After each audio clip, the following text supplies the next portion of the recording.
The story begins with a 15-year-old boy named Tsuruoka Mamoru, a first-year student at Imagahara High School. He stands among a group of fellow students, watching an archery club practice session. On the stage, a girl named Yumizuka Iroha, also 15 and a first-year student at the same school, demonstrates her impressive skills with the bow. As he watches, his face lights up with surprise and admiration. He thinks to himself that Yumizuka Iroha is as popular as ever. Meanwhile, she stands confidently, knocking an arrow onto her bow. With intense focus, she draws back and releases the arrow, which speeds through the air and strikes the bullseye. Tsuruoka gets delighted and observes her with a beaming expression, thinking to himself that as expected every movement she makes is flawless. He realizes it's no wonder people say that every step in archery is crucial before releasing the arrow. As he ponders this, a few other students nearby start to react, clearly impressed. They loudly exclaim how amazing, beautiful, and cool Yumizuka is, calling her the bow princess of Amaku. Tsuruoka winces at their outburst and immediately sensing it might cause trouble for her. And just as he feared, Yumizuka's voice suddenly rings out from behind, sharp and angry, calling out to them. She sternly requests that they refrain from talking during the visit and emphasizes that this place is a sacred dojo. The students feel embarrassed, quickly apologize, and agree with her. Observing this, Tsuruoka notes that while she remains as strict as ever, there is clearly more to her than just her stern demeanor.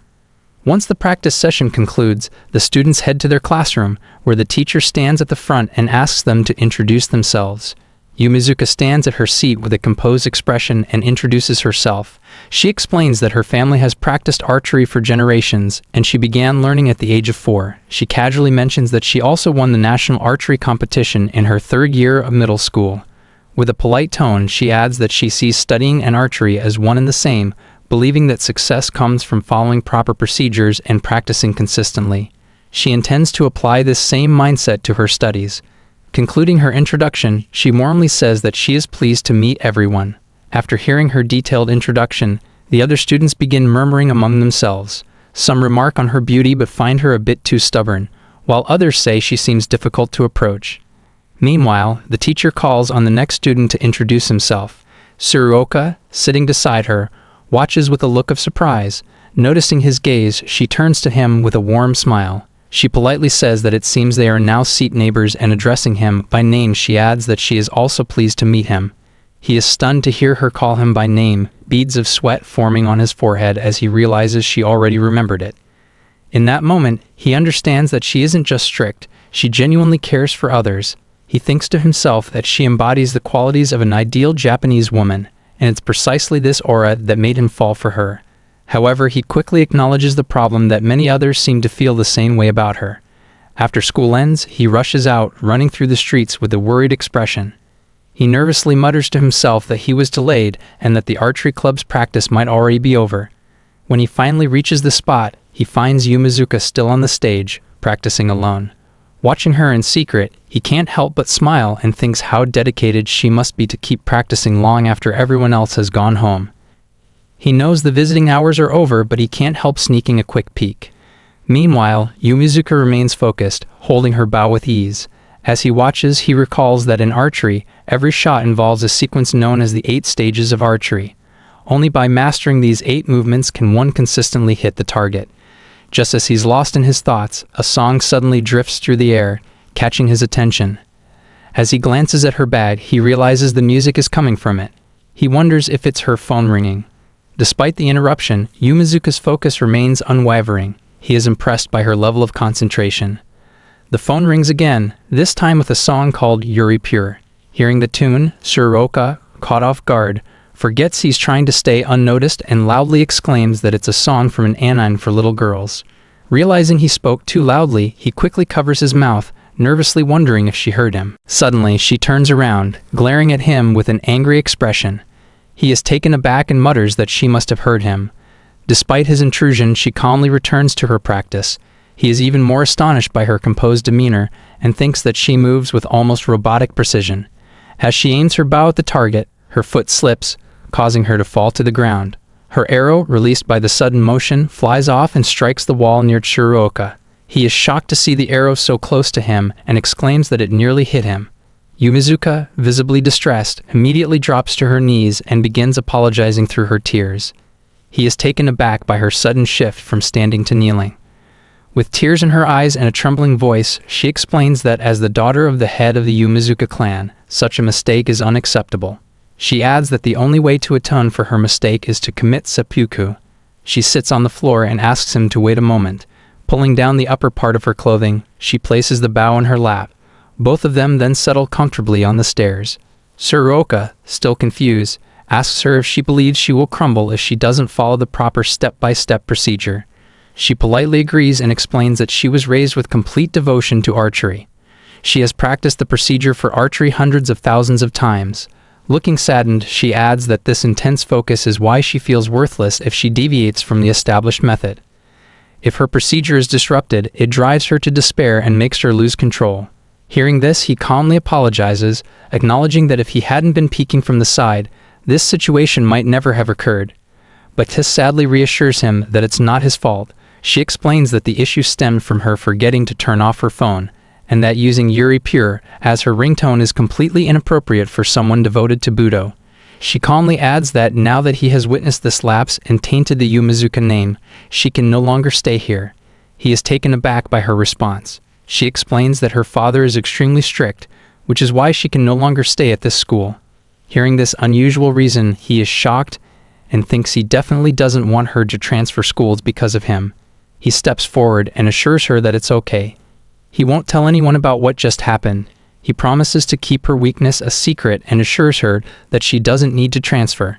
Still feeling down, she comments that it's her fault he was troubled. He quickly reassures her not to worry about it and explains that as classmates, it's natural to help each other. With a nervous expression, he adds that he genuinely wants to support her. She is surprised and slightly embarrassed, responding that he should follow the proper procedures before making any confessions. He is puzzled, wondering if he's just been rejected.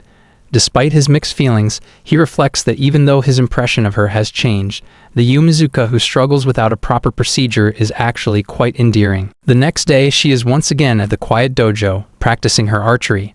She loads her arrows, takes aim at the target, and fires with precision and determination, all in a quiet and focused manner. He observes her from a short distance. He watches her with a pleased expression, thinking how incredibly cool she looks while practicing archery. He reflects that it's no wonder she's known as the Bao Princess of Amaku. However, he also realizes that even the confidence she would falter if her procedure went off track for even a moment. He considers how, as the daughter of the head of an archery family, it would be problematic if anyone else discovered her weakness. He recalls his promise to keep her secret safe. Later in class, Yumizuka reads an English book with a genuine and focused demeanor. As she reads, the other students watch her with various emotions. Two of them exchange smiles and comment on how beautiful her pronunciation is. Meanwhile, Tsuruoka observes that despite her strong and confident exterior, she is also remarkably dedicated to her studies. He comments that it's no surprise she's smart. He realizes that more importantly, she probably approaches her review procedures with the same seriousness as her archery practice. He notes that given her attention to pronunciation, grammar, and translations, she must have absorbed all the knowledge perfectly during her review. With a smile, he thinks that her pronunciation could be considered an art form in itself. He concludes that she likely doesn't need his help after all. As he is reflecting on this, the teacher suddenly praises Yumizuka with a smile, saying her reading was excellent and asking her to read a bit more. He requests everyone to listen attentively. The compliment makes the other students even more impressed. Yumizuka agrees calmly, but Tsuruoka notices that she seems troubled as she continues reading. He realizes that her discomfort stems from having to read sections she hadn't planned for and which weren't part of her procedure. He feels grateful that they are seated in the last row, so no one besides him has noticed her distress. Suddenly, the teacher glances at his watch and remarks in surprise that time is running short. He apologizes to Yumizuka and asks her to skip ahead 3 pages to the climax of the story. Hearing this, Tsuruoka is stunned, as Yumizuka looks completely shocked and on the verge of breaking down. He realizes she's reached her limit and decides he needs to step in. With this thought, he raises his hand and calls out to the teacher. The teacher asks about the problem and Tsuruoka politely requests permission to continue reading instead of skipping ahead.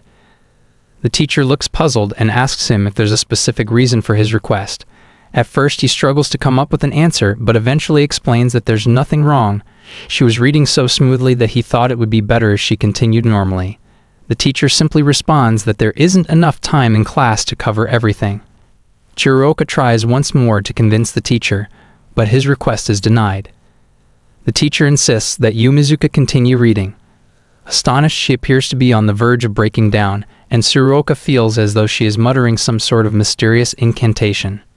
He looks at her, trying to offer reassurance, but she remains extremely nervous and is clearly struggling to keep herself together. In a frightened tone, she says that, as the daughter of the Yumizuka clan, it's deeply embarrassing for someone else to witness such a vulnerable moment. Overwhelmed by this heavy realization, she suddenly bursts into loud, uncontrollable tears. He is taken aback by her reaction and wonders if she's really crying so openly. He thinks to himself that she shouldn't have to endure this. Feeling a surge of embarrassment, he finds tears welling up in his own eyes. He reflects on his own inadequacy, feeling that he has failed her by allowing her to reveal her weakness to everyone. In his mind, he apologizes to Yumizuka, lamenting that despite his promise to help, he hasn't been able to follow through. Suddenly, he hears another voice crying. As he looks up, he notices that the teacher is also crying. Confused, he wonders why the teacher is so emotional. The teacher, with a sad tone, tells Yumizuka that he knows she truly understands the depth of the story. He adds that he himself was deeply moved when he first read it.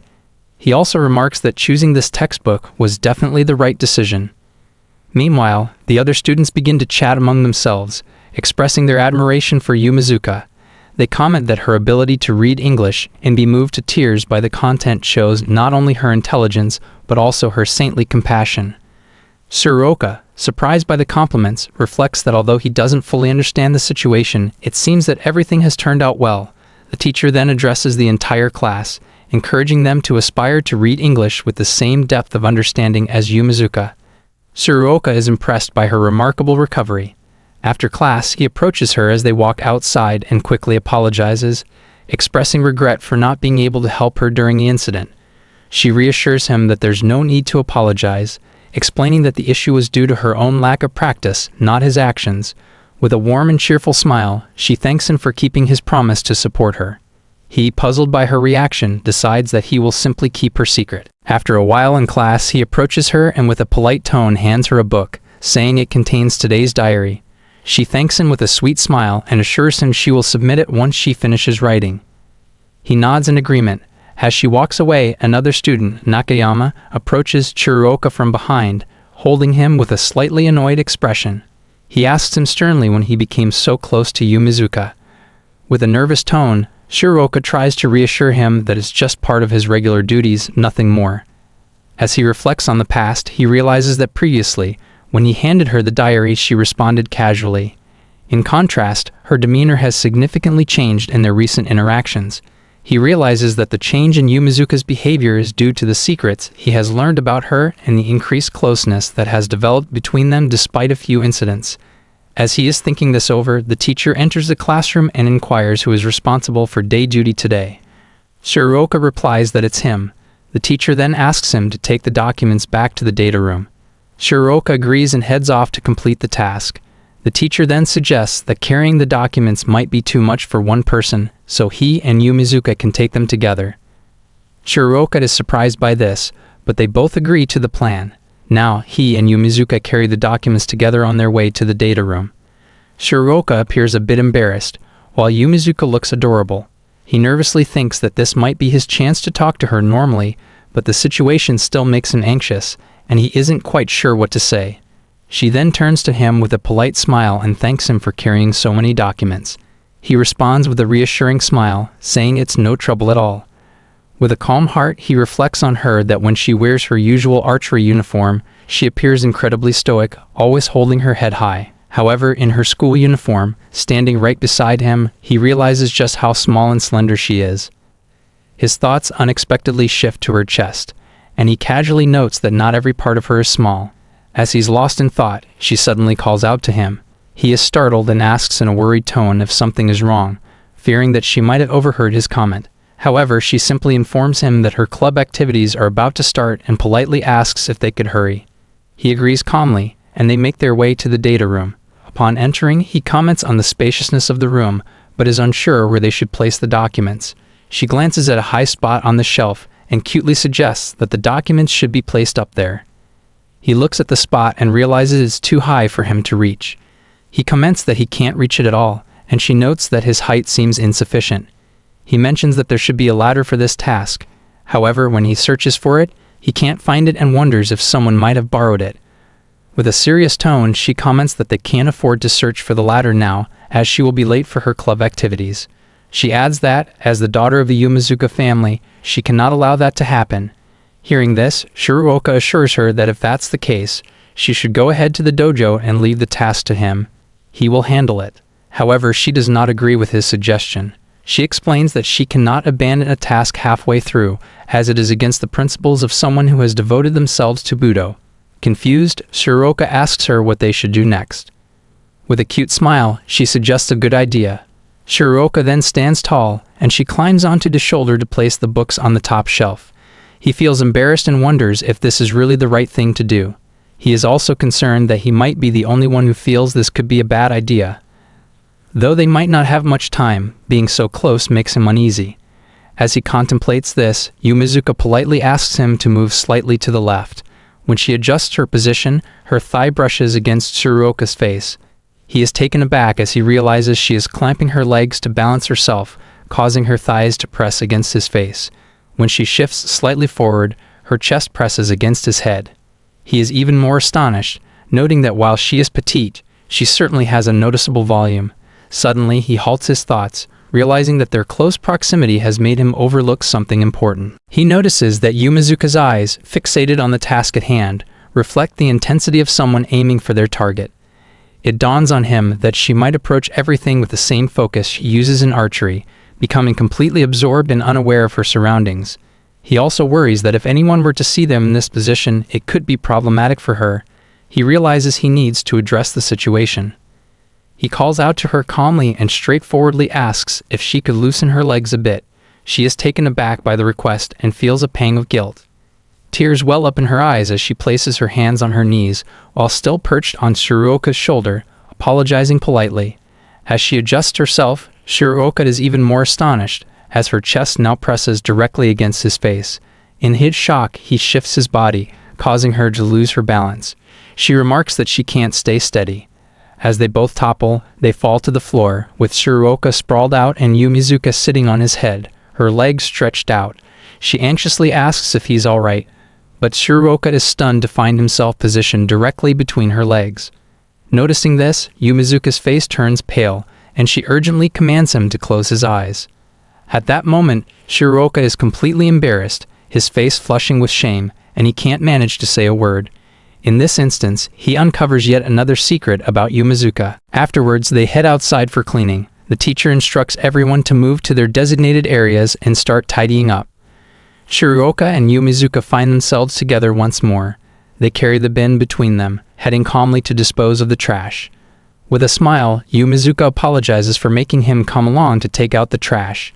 He reassures her with a smile that it's no trouble at all. He happily reflects that he's getting used to being alone with her, and more than anything, he feels genuinely pleased. He also considers that her invitation for help might indicate she's starting to feel more comfortable around him. Then she casually mentions that if she doesn't stick close to him, who knows what might happen again. He thinks this makes sense, but realizes it also means her trust in him has grown to this level. He realizes that compared to when he used to silently watch her through the fence, their current situation is a significant improvement. Then they reach the garbage area, where several large bins are positioned. He notices two troublemakers sitting near the bins, engaged in conversation. He warns Yumizuka not to make eye contact with them. She reassures him with a smile, telling him not to worry. Just then, one of the guys tosses a cold drink can into the bin designated for burnable trash. Seeing this, she becomes angry and calls out to the two troublemakers in a stern tone. Holding the can, she firmly instructs them to sort their trash properly before disposing of it. Shiruoka, concerned, watches closely. One of the troublemakers approaches her with a menacing look. He uses foul language and with a dirty grin, suggests they should play around a bit. As he reaches out to touch her, she quickly grabs his hand, evades his attempt, and rotates back calmly. The troublemaker is stunned, wincing in pain from his arm and unable to move. From a distance, Shiruoka politely asks if she is all right. The other delinquent steps forward, and upon recognizing her as Yumizuka Iroha, the well-known archer, Both of them are astonished. They quickly flee the scene. Tsuruoka, observing her, feels a surge of admiration, thinking that she stood her ground firmly, even against delinquents, and comments to himself that she is truly amazing. He marvels at her, saying that she is impressive even outside of archery. As she tosses the garbage into the bin, she asks him to stop praising her so much, as it makes her feel embarrassed. Tsuruoka watches her and suddenly notices a mistake. He quickly informs her that their class's trash was burnable, and she is putting it in the plastic section. When she realizes her error, she is visibly shocked and becomes flustered once again. She feels that by failing to sort the trash correctly, she has sullied the reputation of the Yumizuka clan. She kneels down and starts apologizing to Tsuruoka, her distress evident. Surprised by her reaction, Tsuruoka watches as she anxiously asks what she should do now, given that a daughter of the Yumizuka family has committed such a dishonorable act. In her panic, she suddenly begins rolling on the ground. He looks at her in confusion, but his attention is quickly drawn to the bad guys returning with a group of other boys. This time, however, they aren't looking for a fight. Instead, they approach Yumizuka to ask for her autograph, excitedly announcing that they are big fans. Tsuruoka becomes increasingly worried, seeing that Yumizuka is still rolling on the ground in a state of panic and isn't aware of the approaching fans. He realizes that if the fans see her like this, it could jeopardize her ability to continue at the school. Suddenly, his gaze lands on the garbage bin and an idea forms in his mind. Acting quickly, he grabs the bin and covers Yumizuka with it while she is still panicking. When the fans arrive, they look around but don't spot Yumizuka. With disappointed expressions, they comment on how strange it is that she was here just a minute ago and eventually leave. After the incident, she becomes furious with him for covering her with the garbage bin. He apologizes profusely for his mistake, but she turns her face away in anger and refuses to speak to him. Despite her silence, he thinks that even though she won't hear his explanation, she still looks incredibly cute, even when she's upset. This cold treatment from her continues for 3 days, but he can't help but find her endearing. The next day, as they are all in the classroom, a stunning girl enters and with a sweet smile, asks Tsuruoka if Yumizuka is there. Tsuruoka, surprised by her appearance, turns to Yumizuka and informs her that someone is looking for her. Yumizuka glances at the girl, then comments in a nonchalant tone that it's nearly time for her club activities. She approaches the girl, and Tsuruoka turns back to the others. Nakayama, with a strict tone, comments that he is quite lucky. Tsuruoka looks confused and asks what he means. Nakayama explains that he's referring to the fact that he just spoke with Yagami Eri. He adds that she's known as the queen of the class and is a super popular, stunning beauty who might even rival Yumizuka in their first year. Curious, he asks Tsuruoka if he seriously doesn't know who Yagami Eri is. With a puzzled expression, he reflects that he's never really paid attention to anyone other than Yumizuka. Meanwhile, Yagami, with a friendly smile, confirms Yumizuka's identity and mentions that Yagami has always wanted to talk to her. As the other students watch the interaction, they comment in amazement that it's a contest between the top 2 beauties of their first year. They also refer to it as the clash between East and West. Tsuruoka is puzzled by this term and asks for clarification. Nakayama is surprised that Tsuruoka doesn't know and explains that Yagami is a Japanese returnee from Hawaii, and her name suggests she has mixed heritage. He adds that the most impressive part is that Yagami comes from a wealthy family capable of affording luxuries like a yacht, much like a celebrity. Tsuruoka is taken aback by this revelation. As he looks around, he notices that students from other classes are also gathering here. Nakayama points this out and explains that these students are Yagami's retainers. He adds that wherever Yagami goes, her retainers are sure to follow, and she often uses them to make appearances and greet popular students from other classes. With a frustrated tone, Nakayama adds that the opposing side will likely submit to Yagami's influence and become her retainers as well. Tsuruoka then asks him how he knows so much about this. He also wonders if this means Yagami is trying to recruit Yumizuka into her faction. Realizing that he can't let that happen, he feels a sense of urgency to take action. Meanwhile, Yumizuka tells Yagami that she would like to talk to her, but she has to leave for her club activities now. With a smile, she requests to arrange another time for their conversation. The other students, witnessing this, are stunned and comment that Yumizuka just rejected the queen's invitation. They remark that, as expected of the Bao princess of Amaku, archery takes precedence. With a smile, Yagami tells Yumizuka that she's heard she's quite skilled with a bow and mentions that she also has some experience in archery herself. Despite this, Yumizuka remains calm. Nakayama, watching this exchange, is impressed. He notes that by hinting that she too has a high level of archery skill, Yagami is subtly positioning herself as superior to Yumizuka. Shiroka grasps the situation as well. Yagami then remarks with a charming smile that she has watched many thrilling matches during the recent Olympics. One of the other guys, excited, mentions that he watched the Olympics too. Nakayama, dismissively, calls him a fool and questions whether he thinks he is on the same level as Yagami. He comments that she must have watched the Olympics live and in person, noting her wealth. Yagami adds that the heat in August was simply unbearable.